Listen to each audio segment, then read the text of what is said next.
JCPS is allocating $3.8 million of its upcoming school budget to address the needs of multilingual students in the district. And this comes as JCPS is having to make choices on where to invest and where to cut within the budget. Wave News reporter Fernando Garcia Franceschini joins us live to share what that money will go towards and the need for the resources.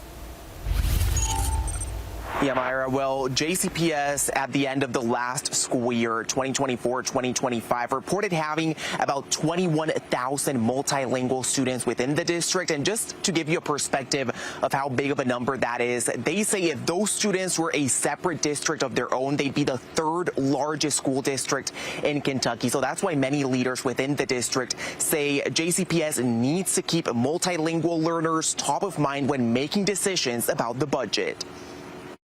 They're using language and listening skills. These are just two of the English language development teachers Jacob Elementary School has hired through funding allocated from JCPS's annual budget. I have 4 full-time ELD teachers on staff that push into the classrooms to provide scaffolds and supports. Principal Karen Wagner says the school only had about 5 multilingual learners 7 years ago. Today, they make up about 40% of the school population. The resources are getting thinner and thinner with cuts to budgets throughout not only our community, but communities throughout the state and the country. JCPS will cut close to $100 million of its budget for this year, with another $50 million cut looming.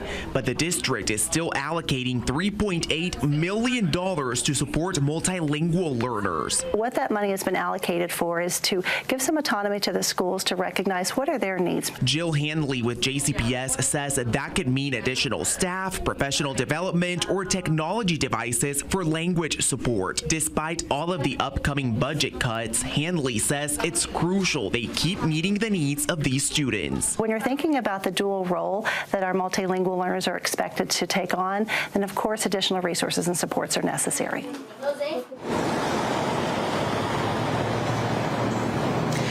Again, district leaders say they must reduce the JCPS budget by another $50 million for the 2026-2027 school year. And while they say it's going to be a challenge to keep meeting the needs of the growing multilingual community within the district, they say they are committed to doing so. Reporting live, Fernando Garcia Franceschini, Wave News. All right, thank you, Fernando.